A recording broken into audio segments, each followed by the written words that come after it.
বেজিংয়ের ঘনিষ্ঠতা প্রভাব ফেলবে না অন্য দেশের সাথে সম্পর্কে মনে করে ঢাকা। বাণিজ্য সম্প্রসারণে আরো শক্তিশালী হবে অংশীদারিত্ব, আশা মার্কিন রাষ্ট্রদূতের। ফ্যাসিবাদের অবশিষ্ট রুখতে জুলাই চেতনা বাঁচিয়ে রাখার আহ্বান রিজভির। শেখ হাসিনাকে ফিরিয়ে ফাঁসি কার্যকরের দাবি নাহিদের। জামায়াতের চাওয়া গণভোটের রায় বাস্তবায়ন। ফ্যাসিস্ট পরাজিত হয়েছে বটে, কিন্তু তার ভগ্নাংশ, তার অবশিষ্টাংশ এখনো কিন্তু রয়েছে নানা জায়গায়। তাদেরকে দেশে এনে বিচারে কাঠগড়ায় দাঁড় করানো হবে এবং শেখ হাসিনার ফাঁসির রায় সেটি কার্যকর করা হবে। সংবিধান সংশোধনের জন্য রায় দেয়নি, রায় দিয়েছে সংস্কারের জন্য। আজ থেকে শুরু হচ্ছে এইচএসসি ও সমমানের পরীক্ষা। অংশ নেবে প্রায় 13.5 লাখ শিক্ষার্থী। সামাজিক মাধ্যমে বিভ্রান্তি ছড়ালে শাস্তিমূলক ব্যবস্থা।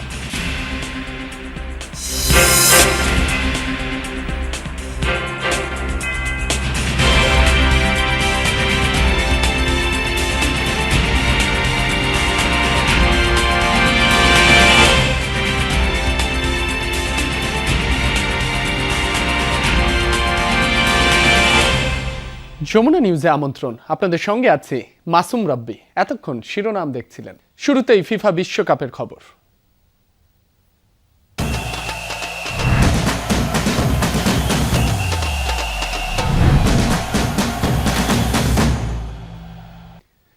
মেসি আরো গোল করুক, আমার চাই শিরোপা, এমন মন্তব্য করেছেন কিলিয়ান এমবাপ্পে। বিশ্বকাপ ইতিহাসে গোলের তালিকায় লিওনেল মেসির চেয়ে একটি পিছিয়ে ফ্রান্স অধিনায়ক। এবারের বিশ্বকাপে দুজনের গোল এখন সমান, 6টি করে। মেসি খেলেছেন 1 ম্যাচ কম। এমবাপ্পে মনে করেন মেসি আরো গোল করবে, সেটা নিয়ে তার চিন্তাও নেই, কারণ তার লক্ষ্য শিরোপা। Mais en plus, je suis persuadé que Léo va encore mettre des buts, donc আজ একে ছাড়িয়ে যান তো কাল সে তাকে। চলতি বিশ্বকাপে লিওনেল মেসি আর কিলিয়ান এমবাপ্পের লড়াইটা চলছে এভাবেই। এখন পর্যন্ত অবশ্য দুজনের গোল সমান, 6টা, যদিও মেসি খেলেছেন এমবাপ্পের চেয়ে 1 ম্যাচ কম। গত বিশ্বকাপের গোল্ডেন বুট জিতেছিলেন এমবাপ্পে, মেসির গোল ছিল 1টা কম।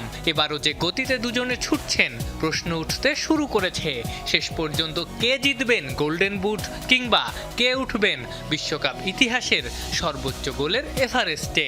মেসির 29 ম্যাচে 19 গোল, ফ্রেঞ্চ সুপারস্টার 18 ম্যাচেই সেখানে করেছেন 18 গোল। অনেকের মতেই এই লড়াইয়ে অনায়াসেই জিতবেন এমবাপ্পে। সব ঠিক থাকলে সামনে অন্তত 2টা বিশ্বকাপ খেলবেন। তবে সেই লড়াই নিয়ে একদমই চিন্তিত নন ফ্রেঞ্চ অধিনায়ক। তার মতে মেসি আরও গোল করুক, তার সমস্যা নাই, তিনি চান trophy. non. Je pense que l'objectif, comme je l'ai dit, আমি যেমনটা বলেছি, আমার লক্ষ্য হলো যতটা সম্ভব এগিয়ে যাওয়া, ফাইনালে পৌঁছানো এবং এখানে ফিরে আসা।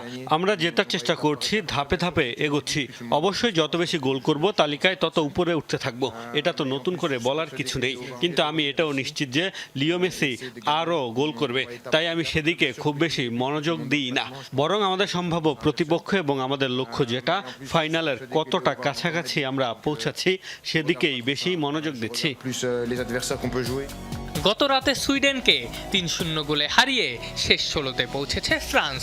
ম্যাচে 2টা গোল তো করেছেনই, সুযোগ তৈরি করেছিলেন আরও বেশ কয়েকটা। 2 গোল করে বিশ্বকাপ নকআউটের সর্বোচ্চ গোলদাতাও এমবাপ্পে। একটা বল পোস্টে লাগে আর একটা হয় অফসাইড, না হলে পেতে পারতেন আরও গোল। রাউন্ড অফ 32-এ আর্জেন্টিনার প্রতিপক্ষ কেপ ভার্দে, সেখানে গোল করে এগিয়ে যাওয়ার সুযোগ থাকবে মেসির সামনে।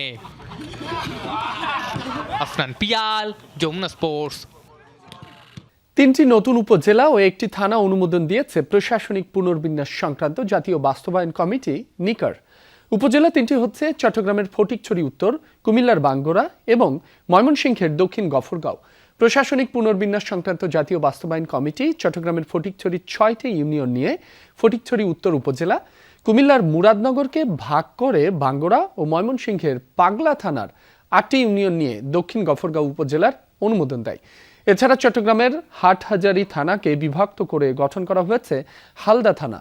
এছাড়া রাজধানী উন্নয়ন কর্তৃপক্ষের আওতাধীন পূর্বাঞ্চলের নারায়ণগঞ্জের রূপগঞ্জের 14টি ও গাজীপুরের কালীগঞ্জের 2টি মৌজা ঢাকা জেলায় অন্তর্ভুক্তের সিদ্ধান্ত নেওয়া হয়।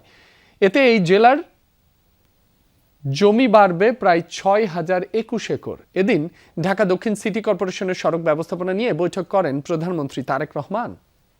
দেশ থেকে পাচার হওয়া টাকা ফেরাতে সরকার বদ্ধপরিকর বলে জানিয়েছে পররাষ্ট্র মন্ত্রণালয়। কয়েকটি দেশের সাথে এই সংক্রান্ত চুক্তি সয়ে কাজে আরেক ধাপ অগ্রগতি হবে বলে মনে করেন প্রতিমন্ত্রী শামা ওবায়দ। বুধবার ব্রিফিংয়ে পররাষ্ট্র প্রতিমন্ত্রী জানান, কূটনীতি ও সামরিক ইস্যুতে চীনের 2+2 আলোচনা আর মিয়ানমার হয়ে অর্থনৈতিক করিডোরের প্রস্তাব যাচাই বাছাই করা হচ্ছে। প্রতিমন্ত্রীর দাবি, ঢাকা বেইজিং ঘনিষ্ঠতা অন্য দেশের সাথে সম্পর্কে প্রভাব ফেলবে না। এগ্রিমেন্টের মাধ্যমে আমরা এক ধাপ এগিয়েছি। আমাদের জনগণের টাকা যে পাচার হয়েছে সেই টাকা বাংলাদেশে ফেরত আনার ক্ষেত্রে আমরা এক ধাপ এগিয়েছি সেই এগ্রিমেন্টগুলোর মাধ্যমে, এবং সেই কাজ চলমান আছে।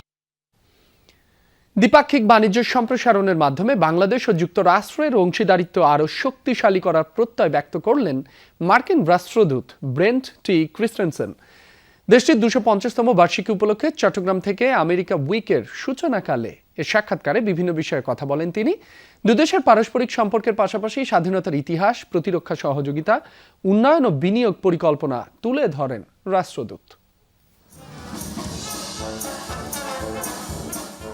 মার্কিন যুক্তরাষ্ট্রের স্বাধীনতার 250তম বার্ষিকী উপলক্ষে চট্টগ্রামে আয়োজিত অনুষ্ঠানে যোগ দেন বাংলাদেশে নিযুক্ত দেশটির রাষ্ট্রদূত ব্রেন্ট টি ক্রিস্টেনসেন।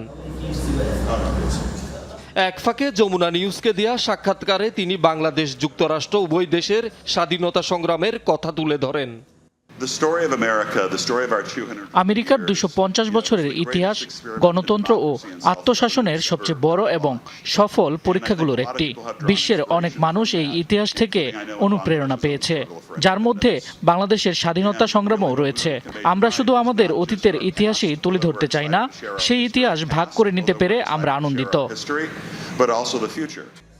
বাংলাদেশের বাণিজ্যিক রাজধানী হিসাবে পরিচিত চট্টগ্রাম, যেখানে আছে দেশের সবচেয়ে বড় সমুদ্র বন্দর, এই অঞ্চলের গুরুত্ব বিবেচনায় দ্বিপাক্ষিক বাণিজ্য সম্প্রসারণের কথা জানান রাষ্ট্রদূত।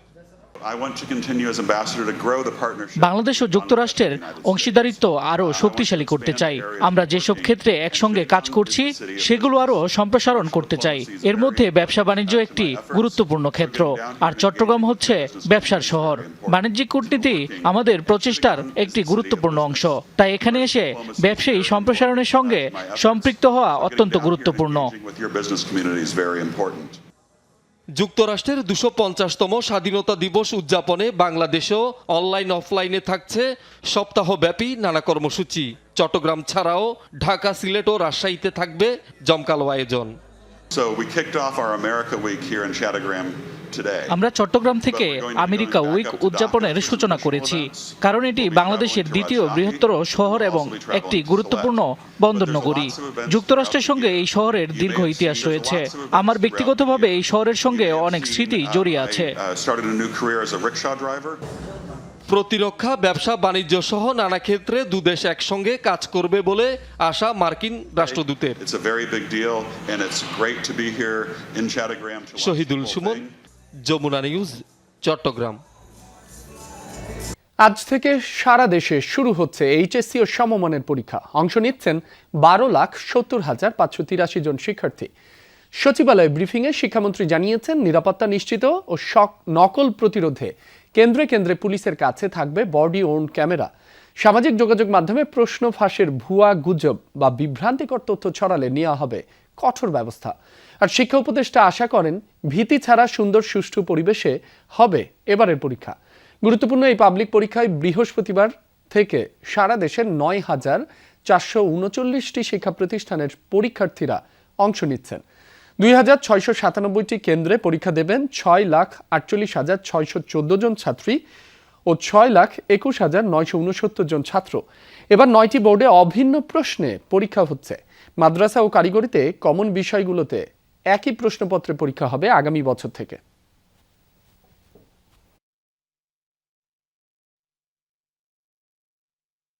এক্সাম সম্পর্কে কিছু সোশ্যাল মিডিয়া বিভ্রান্তিকর নিউজ দিয়েছে। এবার সেই ব্যাপারে সাইবার আইনও হয়েছে। এই ধরনের বিভ্রান্তিকর নিউজ যদি কেউ ছড়ায়, সাথে সাথে তাদেরকে আইনের কাছে সোপর্দ করতে। পরাজিত ফ্যাসিবাদের অবশিষ্ট শক্তিকে রুখে দিতে জুলাইয়ের চেতনাকে বাঁচিয়ে রাখার আহ্বান জানিয়েছেন বিএনপির সিনিয়র যুগ্ম মহাসচিব রুহুল কবির রিজভী। জুলাই আগস্টের ঐতিহাসিক গণ অভ্যুত্থান স্মরণে জুলাইয়ের প্রথম প্রহরে কেন্দ্রীয় শহীদ মিনারে ছাত্রদলের মোমবাতি প্রজ্বলন কর্মসূচিতে তিনি এ আহ্বান জানান। রিজভী বলেন, জুলাইয়ের শহীদদের আত্মত্যাগ অন্যায়ের বিরুদ্ধে লড়াইয়ের প্রেরণা যোগায়। তাই শহীদদের অবদান দিন বা মাসের মধ্যে সীমাবদ্ধ রাখা যাবে না, তাদের আদর্শ প্রতিদিন ধারণ করতে হবে। বিএনপির এই নেতা বলেন, শহীদদের চেতনা ভবিষ্যতে কোনো স্বৈরাচার, ফ্যাসিবাদ বা গণবিরোধী শক্তিকে মাথাচাড়া দিয়ে উঠতে দেবে না। এ সময় ছাত্রদলের কেন্দ্রীয় নেতাদের পাশাপাশি বিভিন্ন পর্যায়ের নেতাকর্মীরা উপস্থিত ছিলেন। শেখ হাসিনাকে দেশে ফিরিয়ে এনে দ্রুত ফাঁসির রায় কার্যকরের দাবি জানিয়েছেন জুলাইয়ের সম্মুখ সারির যোদ্ধা নাহিদ ইসলাম। দুপুরে রায়ের বাজার কবরস্থানে জুলাই গণ অভ্যুত্থানের শহীদদের কবর জিয়ারত শেষে এ দাবি জানান তিনি। বলেন, জুলাইয়ের কাঙ্ক্ষিত বাংলাদেশ এখনো পাওয়া সম্ভব হয়নি, বিচার কাজে ধীরগতি দেখা যাচ্ছে। সরকারকে প্রমাণ করতে হবে তারা জুলাইয়ের পক্ষে। 5 আগস্টের মধ্যে জুলাই জাতীয় জাদুঘর খুলে না দিলে জনগণই তা খুলে দেবে বলেও হুঁশিয়ারি দেন এনসিপি নেতা নাহিদ ইসলাম। হাসানুল হক ইনু, যিনি জাসদের সভাপতি ছিলেন, গণহত্যার যে সিদ্ধান্ত ছিল, শেখ হাসিনা যিনি প্রধান সিদ্ধান্তকারী ছিলেন, তাকে সর্বাত্মকভাবে সহযোগিতা করেছেন। ফলে আমরা মনে করি তাকে যে 10 বছর করে 3টি মামলা সাজা দিয়েছে, এটা এনাফ না, এটা যথেষ্ট নয়। আমাদের আবেদন থাকবে রাষ্ট্রপক্ষ যাতে এটা আপিল করে। জুলাই শহীদদের আত্মার মাগফিরাত কামনায় ঢাকা বিশ্ববিদ্যালয়ে দোয়া মাহফিল অনুষ্ঠিত হয়েছে। আর সন্ধ্যায় জগন্নাথ হলে ছিল প্রার্থনার আয়োজন। বুধবার ঢাকা বিশ্ববিদ্যালয়ের কেন্দ্রীয় মসজিদে বাদ আসর অনুষ্ঠিত হয় দোয়া। সেখানে জুলাই শহীদদের জন্য দোয়া ও আহতদের কল্যাণ কামনা করেন মুসল্লিরা। দোয়া আয়োজনে গণ অভ্যুত্থানে অংশ নেয়া জুলাই যোদ্ধাদের পাশাপাশি উপস্থিত ছিলেন প্রধান উপদেষ্টার সাবেক প্রেস সচিব শফিকুল আলম। এ সময় জুলাইকে হৃদয়ের গভীরে গেঁথে রাখবে মানুষ, এমন মন্তব্য করেন তিনি। এদিকে সন্ধ্যায় জগন্নাথ হলে জুলাই শহীদদের মঙ্গল কামনায় প্রার্থনার আয়োজন করা হয়। জুলাই শহীদদের আত্মার শান্তি কামনার পাশাপাশি আহতদের দ্রুত আরোগ্য কামনা করেন শিক্ষার্থীরা। গণ অভ্যুত্থানের মাস জুলাইয়ের প্রথম দিনেই সকল শহীদ ও আহত যোদ্ধাদের প্রতি শ্রদ্ধা জানাতেই এই আয়োজন করা হয়। গণভোটের রায় না মানার কারণেই রাজনীতিতে সংকট তৈরি হয়েছে, এ মন্তব্য করেছেন জামায়াত আমির ও বিরোধী দলীয় নেতা ডাক্তার শফিকুর রহমান। সংসদ ভবনে বাজেট পরবর্তী মতবিনিময় সভায় এ কথা বলেন তিনি। ডাক্তার শফিকুর বলেন, জনগণ সংবিধান সংস্কারের ম্যান্ডেট দিয়েছে, সংশোধনের না। জানান, বিরোধী দল যেমনটা চেয়েছিল তার কাছাকাছি হয়েছে বাজেট, তবে বাস্তবায়নের সক্ষমতা ও দুর্নীতি বড় চ্যালেঞ্জ। বিরোধী দলের নেতা বলেন, সংসদকে কার্যকর করতে হলে জনগণের সমস্যা সমাধানে আলোচনাই হওয়া উচিত মুখ্য। বাজেট বাস্তবায়নের সক্ষমতা, এর চেয়ে বড় হলো দুর্নীতি। এই দুই জায়গায় যদি বড় সংস্কার আনা না যায়, বাজেট হবে কিন্তু বাজেটের প্রকৃত সুফল জনগণ পাবে না। জীবন রক্ষাকারী ক্রিটিক্যাল কেয়ার তথা সিসিইউ দেশের সব জেলায় চালুর দাবি জানিয়েছেন জিয়াউর রহমান ফাউন্ডেশনের vice chairman doctor Zubaida Rahman. বলেছেন, নানা সীমাবদ্ধতার পরও প্রান্তিক পর্যায়ে চিকিৎসকদের অক্লান্ত পরিশ্রমে সুস্থ হয়ে ওঠেন রোগীরা। এজন্য মফস্বলে দায়িত্বরত চিকিৎসকদের অতিরিক্ত ভাতা দেওয়ার ঘোষণা দিয়েছেন স্বাস্থ্যমন্ত্রী সর্দার শাখাওয়াত হোসেন। বলেন, পর্যায়ক্রমে সব হাসপাতালে সিসিইউ স্থাপন করবে সরকার। উপজেলা স্বাস্থ্য কমপ্লেক্সে চিকিৎসকদের নিরাপত্তায় চলতি মাস থেকে নিয়োজিত হবেন 10 জন আনসার সদস্য।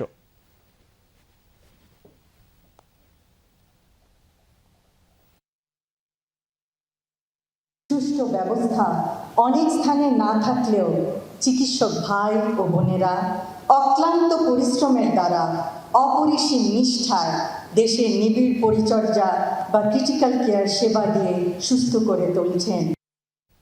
চট্টগ্রামে প্রকাশ্য দিবালোকে সশস্ত্র দুর্বৃত্তের গুলিতে খুন হয়েছেন আজাদ নামে 25 বছর বয়সী এক যুবক।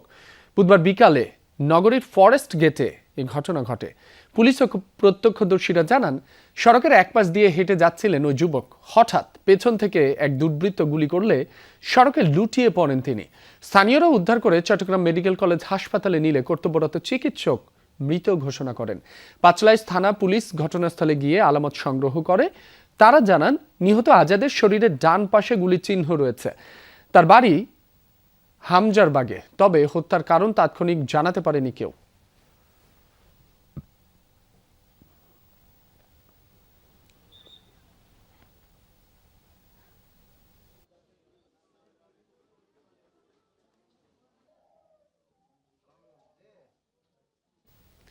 পটুয়াখালীর বাউফলে মাদক বিরোধী অভিযানের নামে বসতঘরে হামলা, ভাঙচুর ও লুটপাটের অভিযোগ উঠেছে।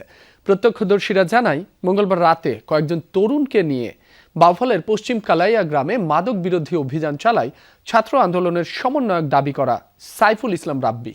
স্থানীয়রা জানতে চাইলে নোয়াখালী 6 আসনের সংসদ সদস্য ও এনসিপির সিনিয়র মুখ্য সংগঠক হান্নান মাসুদ তাকে দায়িত্ব দিয়েছেন বলে দাবি করেন রাব্বি। পরে স্থানীয় আবুল বশারের বাড়িতে যায় রাব্বি ও তার অনুসারীরা। বশারের পরিবারের অভিযোগ, সেখানে হামলা, ভাঙচুর ও লুটপাট করে রাব্বি ও তার লোকজন। অভিযোগ অস্বীকার করে রাব্বি দাবি করেন, আবুল বশার মাদক ব্যবসায়ী এবং মাদক নির্মূলে এই অভিযান। পুলিশ জানিয়েছে তদন্ত করে ব্যবস্থা নেওয়া হবে। গত বছর মে মাসে রাজধানীর ধানমন্ডিতে মব সৃষ্টি করে চাঁদা দাবির অভিযোগে আটক হয়েছিলেন সাইফুল ইসলাম রাব্বি। পরে তাকে মুচলেকা দিয়ে ছাড়িয়ে নেন হান্নান মাসুদ। করছে মূলত ওই যে ওই বাসার রাব্বি আছে, হারামানি বলতেছে মাদক এই এলাকায় মাদক আছে, মাদক মুক্ত করবে। পোলাপানা আইয়াও পশ্চিমে গেছে, হ্যাঁ কোনো লাড়ি রান্দাও ঠান্ডা লইয়ে দাব দাব করে গিয়ে আমার ঘর দর কোপায় ফি দেয়। মাসুদের আমার করে ভয় দেখায়, হে বলতে আছে তোর এলাকা থাকতে পারবি না। গ্রামবাসীর প্রায় 200 মানুষজন স্বাক্ষর করছে আমাদের কাছে। সেই স্বাক্ষরের এখন পর্যন্ত আছে যে এক মাসে করছে যে যদি কেউ মাদক ব্যবসা করে তাহলে তাদেরকে এলাকা থেকে বিচ্ছিন্ন করে দেওয়া হবে এবং তাদেরকে কঠিন শাস্তির মুখে পড়তে হবে। ফৌজদারি অপরাধ, সে আঘাতপ্রাপ্ত হয়েছে, এখন সেটা অভিযোগ দিছে, আমরা তদন্ত করে ব্যবস্থা গ্রহণ করব, কি হয়েছে দেখব। আর তার বিপরীত পক্ষকেও যদি সে কোনো ক্ষতি সাধন করে থাকে তার বিষয়ে আমরা ব্যবস্থা নিব। এবার মেহেরপুরের গাংনীতে প্রাথমিক বিদ্যালয়ে স্কুল ফিডিং প্রকল্পে সরবরাহ করা পাউরুটিতে ছত্রাক ও বাচ্চা থাকা ডিম ও পচা ডিম দেওয়ার অভিযোগ উঠেছে। অভিযোগ রয়েছে, দীর্ঘদিন ধরে নিম্নমানের খাবার সরবরাহ করে আসছে সরবরাহকারী প্রতিষ্ঠান সুশীলন। বুধবার উপজেলার বাঁশবাড়িয়া সরকারি প্রাথমিক বিদ্যালয়ের শিক্ষার্থীদের মাঝে বিতরণ করা ডিমের একটা অংশ পচা ও পাউরুটিতে ছত্রাক পাওয়া যায়। এসব নিম্নমানের খাবারের কারণে অনেক শিক্ষার্থী অসুস্থ হয়ে পড়ে। এ নিয়ে অসন্তোষ প্রকাশ করেছেন শিক্ষক, শিক্ষার্থী ও অভিভাবকেরা। এদিকে খাবার সরবরাহকারী প্রতিষ্ঠান জানায়, পচা ডিম পরিবর্তন করে দেওয়া হয়েছে, তবে পাউরুটিতে ছত্রাকের বিষয়টি অস্বীকার করেন তারা। অভিযোগ পেলে ব্যবস্থা নেবেন বলে জানিয়েছেন জেলা প্রাথমিক শিক্ষা অফিসার। আমাদের স্কুলে যে ডিমগুলো দেয় সেই ডিমগুলো পচা, এবং আমরা যে পাউরুটিগুলো পাই আমও অনেকবার পচা পাউরুটি পেয়েছি। খাবারের মান মাঝে মাঝে খারাপ দেয়, মানে পাউরুটিতে মাঝে মাঝে কয়েকদিন ছত্রাক দেখা গেছে। রাজবাড়ীর পাংশায় ডাক্তারের ভুল চিকিৎসায় আনোয়ার হোসেন নামে এক রোগীর মৃত্যুর অভিযোগ উঠেছে। বুধবার বিকেলে উপজেলা স্বাস্থ্য কমপ্লেক্সে চিকিৎসাধীন অবস্থায় তার মৃত্যু হয়। স্বজনরা জানান, গ্যাস্ট্রিক জনিত সমস্যার কারণে আনোয়ারকে হাসপাতালে আনা হয়। প্রাথমিক চিকিৎসা দেওয়ার পর তার শারীরিক অবস্থার উন্নতি হয়, কিন্তু একটি ইনজেকশন দেওয়ার পরপরই অসুস্থ হয়ে মৃত্যু হয় তার। এ সময় চিকিৎসকের অবহেলায় মৃত্যুর দাবি তুলে ক্ষোভ প্রকাশ করেন স্বজনেরা।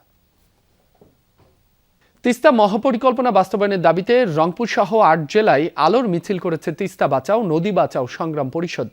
বুধবার সন্ধ্যায় রংপুর, গাইবান্ধার নীলফামারী, লালমনিরহাট, কুড়িগ্রাম, রাজারহাট সহ তিস্তা অববাহিকার 8টি পয়েন্টে এ আলোক মিছিল করেন তারা। এতে অংশ নেন তিস্তা বাঁচাও, নদী বাঁচাও সংগ্রাম পরিষদের নেতাকর্মী সহ তিস্তাপাড়ের হাজারো মানুষ।